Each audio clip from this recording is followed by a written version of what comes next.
The exiled Uyghur activist Rabia Kadir has defied China, arriving in Australia to attend the Melbourne Film Festival. On Thursday, the festival will screen a documentary about the 63-year-old's life and work. The Chinese authorities accuse her of fomenting violence last month in the restive northwest province of Xinjiang and want the film banned. Chinese state media says even Ms Kadir's children hold her responsible for the deadly riots.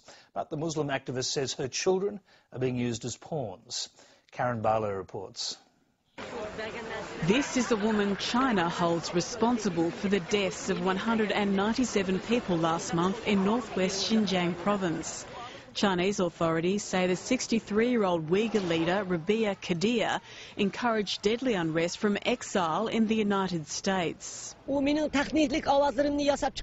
didn't want to see so many casualties on both sides, both Uyghurs and Han Chinese. It was not the right thing, and it was quite horrific thing to see so many casualties there.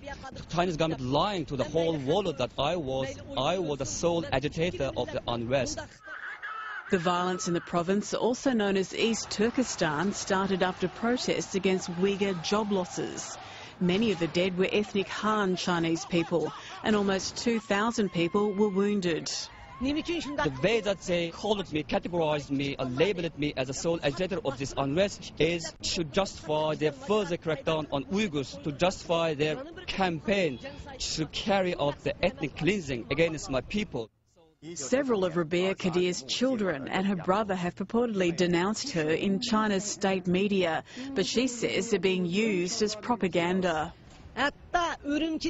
My children back home were forced to confess that their mother, Ms. Rabia Kadir, was solely responsible for the unrest in East Turkestan. So they were forced to say like this, and the Chinese government are very good at manipulating the mind of people through the media, through the new technology. Ms Kadir's visit for the screening of the documentary 10 Conditions of Love has strained diplomatic relations between Australia and China. China summoned Australia's ambassador in Beijing to protest against her being granted a visa.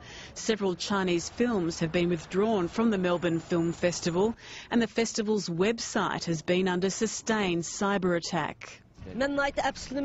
Regrettably, the festival has been too much politicized. In fact, the festival has nothing to do with politics. And the Chinese government tries to politicize this event, to hijack this event in order to prevent me to come to here to speak out and speak about my people, Uyghurs, and their suffering. Through the film and a series of speeches, Rabia Kadir says she hopes Australians will find solidarity with the Uyghur people. My main message is that is peace. Through and through, I am in search of peace and nothing else. And I believe that the international community would pay heed to the plight of Uyghurs. The Australian-produced documentary about her activism is due to screen at the Melbourne Festival this weekend. Karen Barlow, Lateline.